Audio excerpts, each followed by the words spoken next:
Well, good day to you, and welcome to SOP Save Our Planet. My name is Gary Willing. I hope you're having a wonderful day wherever you are.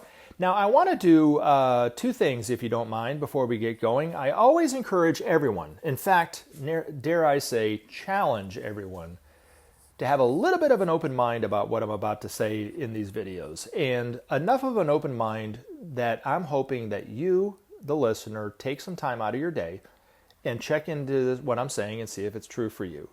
If you look at some of the websites, such as the Share International site, the link is at the very top. You get the best background information about Maitreya, the Masters of Wisdom there than you can anywhere else.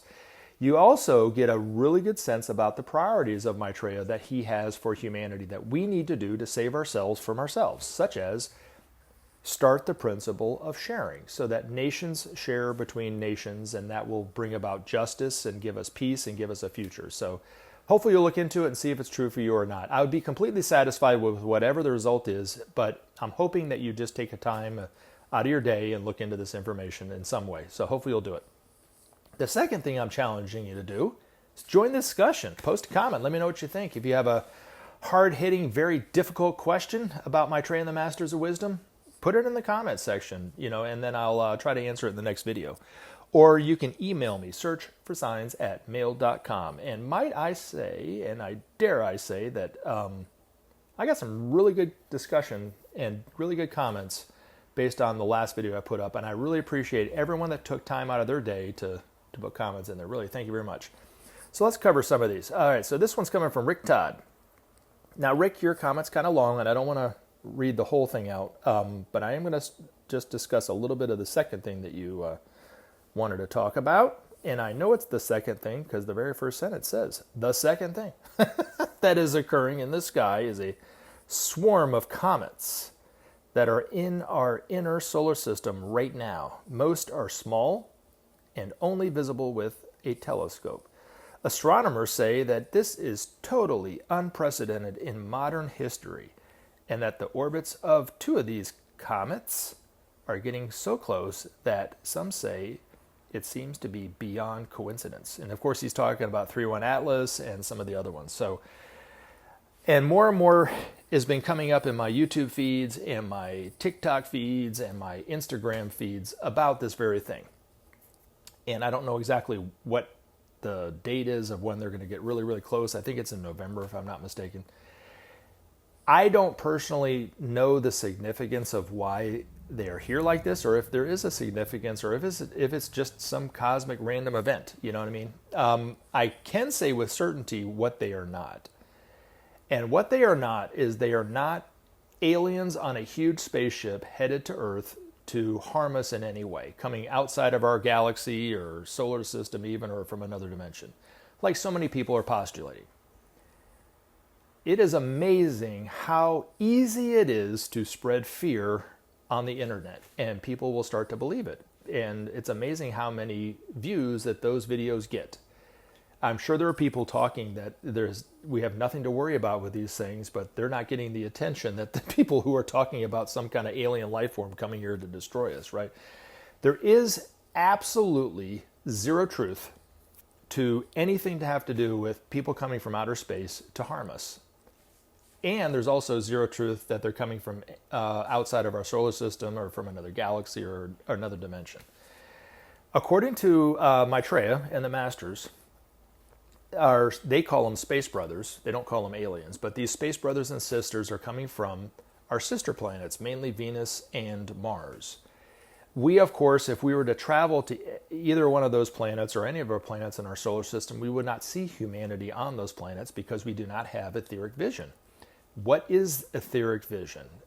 The etheric planes are 4 levels of physicality above gas. Our scientists only know about the 3, solid, liquid, and gas. Those are the densest forms of physicality. But there are 4 levels above it. 7 is kind of a spiritual number. Most people kind of understand that in a symbolic or vague way.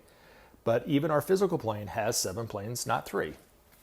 And that humanity lives on one or other of the etheric planes. So if you were to go to Mars, you wouldn't see anybody, but there are literally more people on Mars than there are on this planet, and it's a much smaller planet than ours. So how are they able to cram all those people into that planet without them tearing each other up? Well, they've learned to live together through the principle of sharing. There's justice on that planet. They all have their needs taken care of, and nobody's fighting each other. They're all cooperating in that way. So, and they have the technology to get off that planet and come here. And the reason why they're coming here is not to explore, not to learn more about us, but to help us.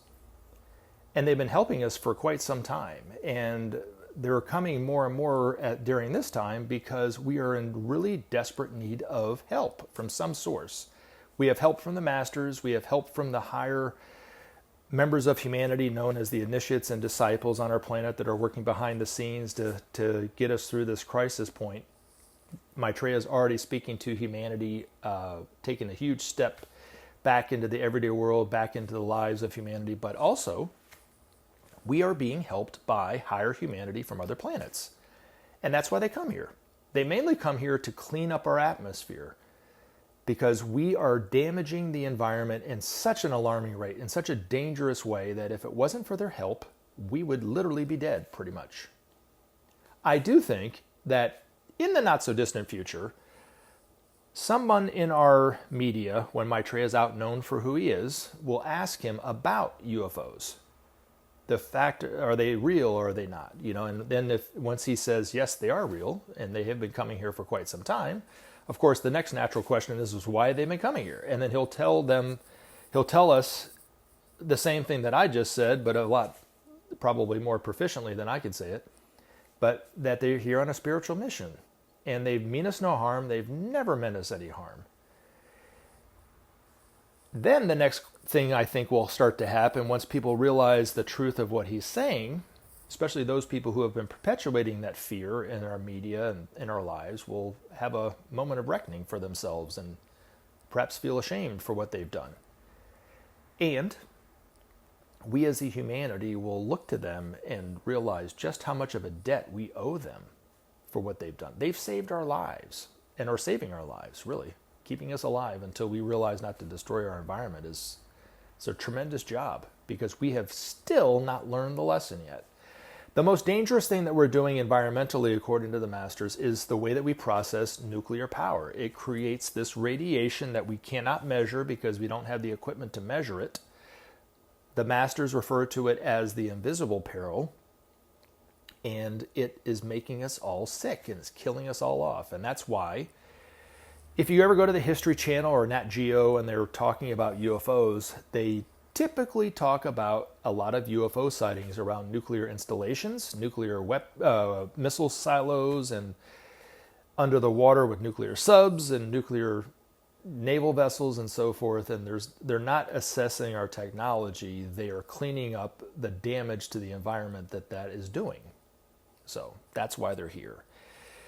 And eventually we will look to them the same way we look to our masters of wisdom as our elder brothers and sisters. We'll look to them for guidance and help. And eventually when Maitreya realizes that we are a truly peaceful people, he will allow them to give us the same technology that they've been using to power their cities, to power their ships, to go from one planet to another. And we'll have the same ability to do what they do. And then eventually we will start helping our younger brothers and sisters on the planets that aren't as evolved as us. We'll do the exact same thing. But there is absolutely nothing to fear about these comments. And I know, Rick, you're not expressing any kind of fear because you know the truth about who and what the Space Brothers are. But a lot of people who are listening to these videos don't. And that's the reason why I wanted to bring it up. And thank you for giving me an opportunity to do so. I very much appreciate that.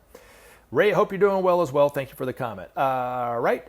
Let's see. Who else has commented that I want to thank? Anthony Bongiorno, you said, kindness is not transactional. He's commenting about what I had said in the previous video about when I'm in Atlanta traffic and I let somebody in and I get kind of triggered sometimes when people don't wave back. And there's a reason why I was bringing it up, and I'll talk about that, but I'll read what he has to say first. Kindness is not transactional. So when you open a door for someone and they don't complete the transaction by saying thank you, and you become irate, you're missing the point. I've come to understand that any act of kindness, however minuscule, is actually for our own benefit as a beginning for being able to genuinely perform selfless service. So true, so true. And thank you very much for that. Well, the reason why he's saying this is because for the last couple of videos, I focused on a biblical passage, Luke 6:27 through 36, where he talks about, love thine enemies, be good to those who hate you, those kind of things. And one of the things that I saw myself in is, it says, be merciful to people who are ungrateful. I think he said ungrateful and wicked. I think wicked and ungrateful, because the Father in heaven is merciful to them as well, and be like him, basically. And when I saw ungrateful, my first thought was, wow, I get triggered when people don't even lift their hand up to say thank you, especially when they try to, barge in line and there's plenty of room behind me. They just have to get in front of me, or that kind of thing, right? And if I can learn that lesson and be totally selfless and loving while I'm driving and throughout my day in Atlanta traffic, if I can do that, if I can just master that, might I say that I think the Catholic Church should canonize me and I should be a saint after I'm dead. And if you've ever driven in Atlanta traffic and dealt with Atlanta drivers, you'll know exactly what I'm talking about. It's funny that I had a Maitreya experience about 30 years ago, because I had the same issue back then about drivers, especially BMW drivers. And one of the things that Maitreya did as a form of a lesson for me, which I still haven't learned yet, is he manifested a BMW.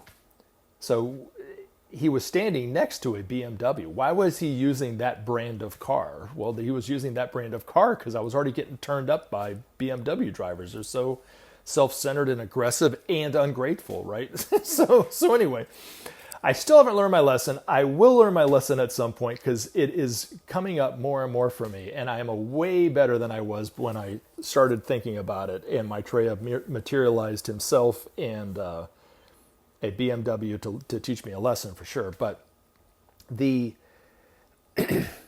other thing I was going to say too is, it's been said that Maitreya, who is out of our humanity, when he was coming up through the ranks of humanity and learning the lessons that we're all still learning, he has experienced every aspect of human life. And that there is not one thing that any one of us have gone through or are going through that he himself hasn't personally dealt with and overcome to be who he is today as the Lord of Love. So at some point, I don't know when, there must have been traffic somewhere in Atlantis, and he got turned up when somebody didn't say thank you to him too. Anyway, so I'm just kidding, kind of. But he had to learn this too. He had to learn that love, like you're saying, is not, you talked about kindness, but that love isn't transactional. Now, between countries, it's kind of ironic though. The principle of sharing is transactional. It is countries giving food and aid and resources to other countries, and they give back in excess of what they have. So on a personal level, we should not expect anything in return, obviously, right? But sharing is the beginning of manifested love on planet Earth. And we will eventually give freely our resources from one country to another, but then we'll be able to receive back in payment. So maybe it's not expecting a transaction, I guess, but it is transactional in a way. Hopefully that helps. But thank you so much, Anthony, for your comment. It made me laugh because, like I said, it's painful to see ourselves when we're not acting how we want to be.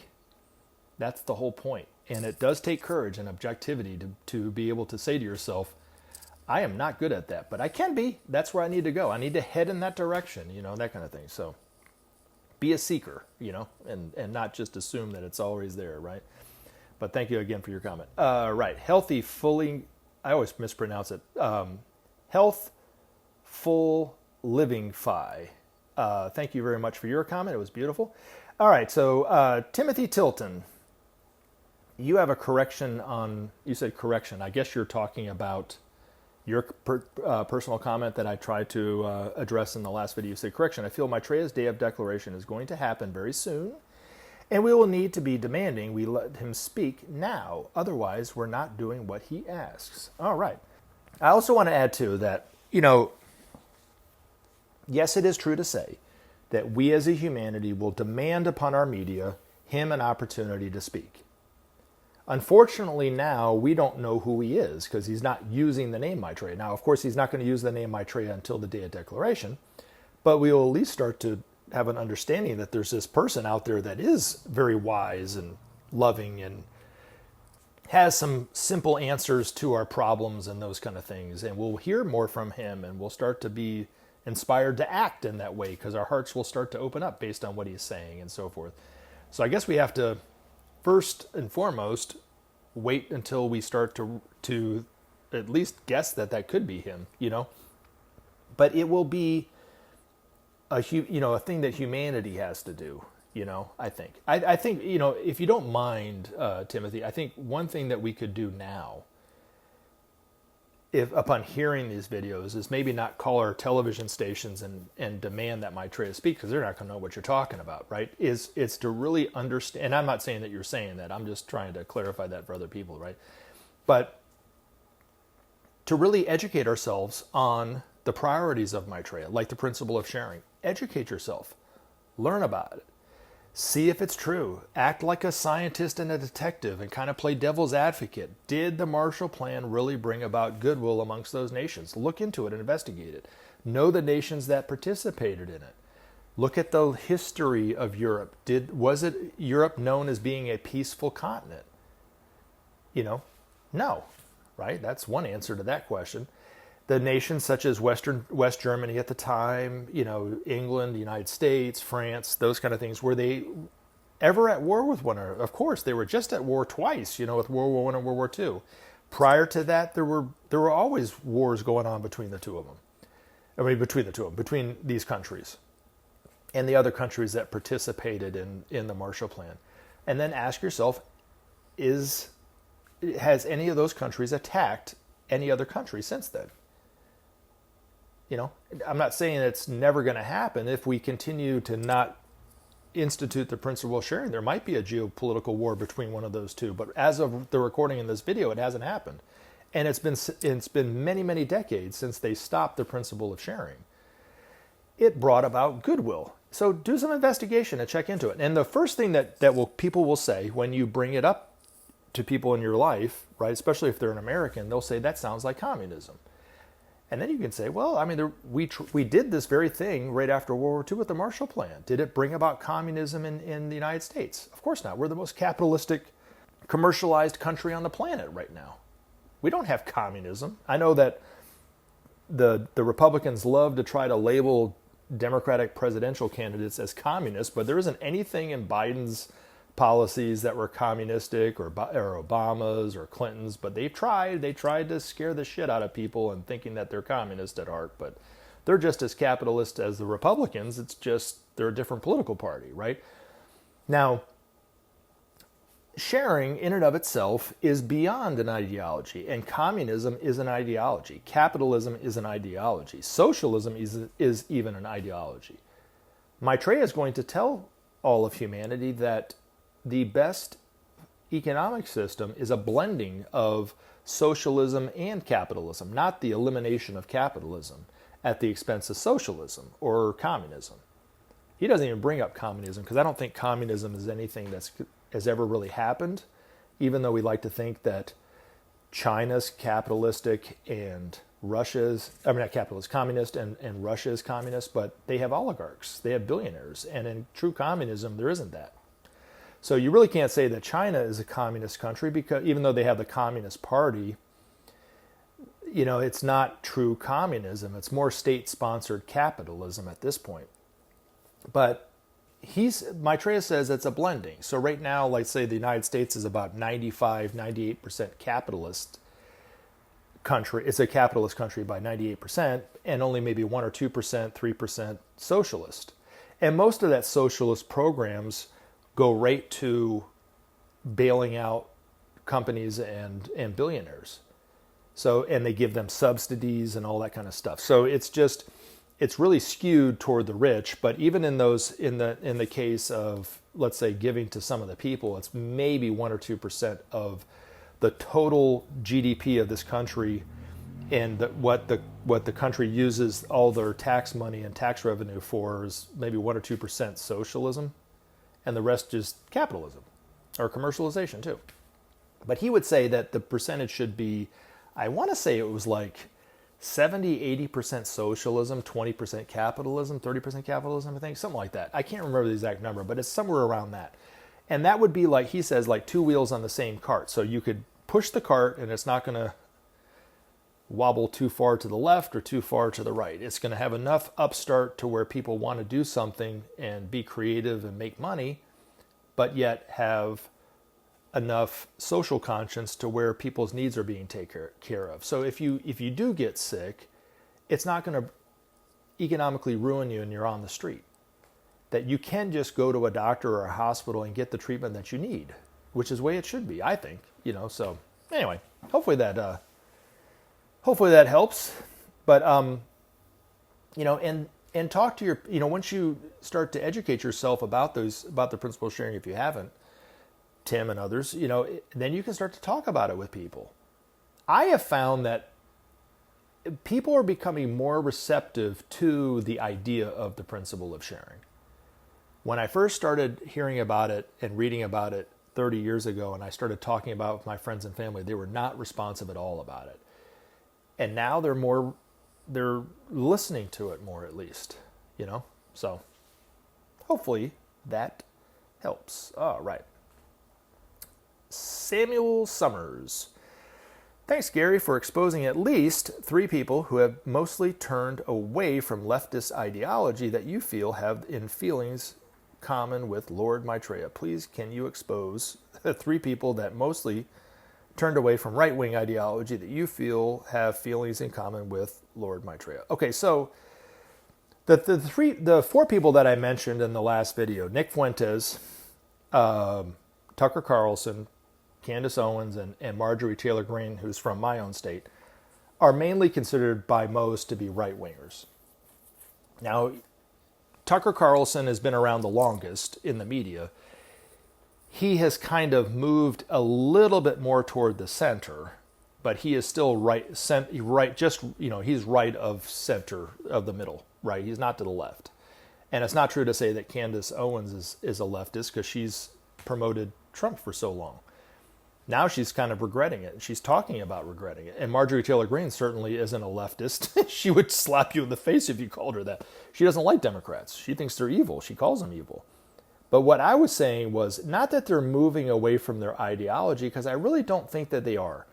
But what is happening is their heart is opening up. It seems like, and this is what I would consider to be the miracle of all miracles, is these 4 people, which aren't indicative of all the people on the right, but they are at least representative of something. So Tucker Carlson is in the media, so he's representing, that group of people that agree with him, right? Because he's not on Fox News anymore. He's doing his own thing. So the people that are listening to him have a general understanding of what he believes and all those kind of things. And Candace Owens the same way, and Nick Fuentes is, I think, even farther to the right than them. But it just seems like their hearts are opening up just ever so slightly to where they're showing concern for people who aren't like them, which hasn't been the case, especially with the right. They have had a very much of a difficult time that I've been following these people, of showing care and concern for people that are different than them, especially people in other countries. And especially coming from somebody like Marjorie Taylor Greene, who ran her whole platform on America First. And I still think she's an America First politician, don't get me wrong. And I don't think she's moved away from those positions at all. She is just starting to, I think, like I said in the last video, like an alcoholic, having a moment of clarity about what she thinks and what she had thought of. And maybe becoming a little disillusioned by some of the unreality in that, maybe. I don't know. I don't know enough about her. You know what I mean? But I do think she's a strong right-winger in that regard. Tucker Carlson seems to be becoming a little more open-minded now that he's away from Fox News. And I'm trying to think, even Charlie Kirk, who unfortunately was just passed away. I've been listening, obviously we're all hearing more and more clips from him when he, way more than I was listening to before all this went down, because he didn't show up on my feed that much. But, even some of the things that he said seem kind of like his heart was opening up a little bit to other people, but I don't know. I mean, it's just, you just don't know. And it doesn't mean that these people will always have this open heart toward everything. Doesn't mean that they won't slip back a little bit and become very hardened about something and then have to deal, And like I said, it's not just these 4 or 5 people that I mentioned. I'm talking, but it's indicative of other people that I've also seen who I've always known to be very right-wing. My brother is one of these. He's becoming a little more open-minded to understanding things. And part of it's because I had a conversation with him 20 years ago where he was trying to be very tribal and very, you must think this about, like he was talking about Hillary Clinton. You must believe that Hillary Clinton is good and great because you have been speaking more like a Democrat than a Republican. And when I kind of shut him up when I said, I don't like Hillary Clinton as a politician. You know what I mean? It kind of, he didn't really know where to go with that. He thought I was going to dig at my heels and be very defensive of somebody. But I think she's just as much of the problem as everybody else. And the funny thing is, and then, like I said, and then the thing that really, I think, to really look at beyond the ideological of the two parties is the corruption within the parties. This is a huge problem, obviously, right? So you have people in politics that toe the party line, whether it's right or left, Republican or Democrat. Once they get out of office, they seem to be speaking a different tune. And what happened? Did they all of a sudden just wake up to reality? No, they stopped getting money from donors, right? And both parties are getting monies from the same donors. That's the problem. The oil companies, the military contracting, lobbyists, the APAC and those kind of things. So that even some of the most liberal members of Congress will not move to help their people because they're corrupt, just as the Republicans are the same way. And then they get out of office and they're like, wow, this is the problem the whole time. And this person was this. And the Republican Party's like that. And it was like, where were you, 6 months ago when you were in office? Well, of course, they were getting bought off. They were getting bribed. And then on mainstream news, to make matters worse, the mainstream news media celebrate these former politicians and they consider them heroes and honest because they're speaking their mind. Well, it's like, no, they're not. And that's the frustrating thing. They're not heroes and everything. We shouldn't celebrate them because they're corrupt. And like I said, the only reason why they're telling us the truth now is because they're not getting paid to not tell us. They should, what the brave is to be in Congress and refuse money from special interest groups and some of these corporations and be and represent the people who elected them. That would make you a hero in my mind, right? Not after you get out of office, you're spilling all the tea, as they say, you know what I mean? So, but both extremes, right? And I would say even like leftist extremists, and the most left extremes that I can think of off the top of my head, they're wanting, let's say, climate change, to people to be aware of climate change and for us to do something about climate change. Well, what to not do to bring attention to that problem is to go into a museum and throw tomato soup on a work of art. What is that accomplishing? I don't agree with that at all. You know what I mean? And they would be considered very left-wing, but they're extremists. And there are other things that the left do that are extreme, right, that I don't agree with. Same thing as they're extreme on the right that don't agree with. I'm more in the middle. I'm probably left of center. But I want, ultimately, for me personally, when I vote, I want us as a humanity to realize that we're one. I know it seems far-fetched, and the only way to do that is to bring about the principle of sharing. Neither party is really going to do it on their own. The voice of the people are going to be what brings this about. This is kind of what I was trying to say about Timothy Tilton's comment about demanding that the media allow Maitreya to speak, right? Well, we need, as a people, and it's coming, it's happening more and more and more. We're starting to see the problems clearer and clearer and clearer. But the voice of the people is what's going to bring about the change, not our politicians. Maitreya has been saying this, and Ben's Master has been saying this for decades. The people are ahead of the politicians. When we finally are galvanized, and this is where Maitreya's role is going to be as the galvanizer, inspiring and galvanizing humanity to build a brilliant golden civilization based on righteousness and truth, as the Buddha put it, but to inspire and galvanize us. there won't be a politician or a political party or people in power or whatever it happens to be that can withstand the power of the people. There isn't anywhere in the world, in this country or anywhere else. And if you look around, these groups are starting to mobilize more and more and more, peacefully, mind you. And then you have the extreme elements that aren't peaceful, that are destructive because of their fanaticism and their zeal. Those elements will be marginalized, and the swell will be coming from love and from the heart. And that's because it's a direct result of Maitreya. The heart's opening up. And this is what I was saying about those individuals, is even those hardened individuals, their hearts are starting to open up, and they're just showing a modicum of concern about a part of the world that doesn't financially benefit them. And it's showing that they even have sympathy within their heart, which is proving what Maitreya has been saying for decades, that within the hearts of every single man, woman, and child on this planet is the longing for peace, the longing for justice, the longing for oneness. This is what they're starting to see.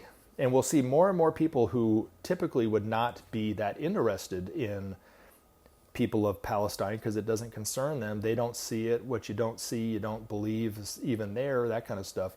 More and more people will start to speak out against it because it's there. It's an injustice. That's an injustice for everyone to deal with. Love you guys. Thank you very much for the questions and the comments. And as always, I look forward to putting up videos in the very near future. Have a wonderful rest of your day. Remember to take action and help SOP save our planet. Thanks for listening, and we look forward to talking to you again in future videos.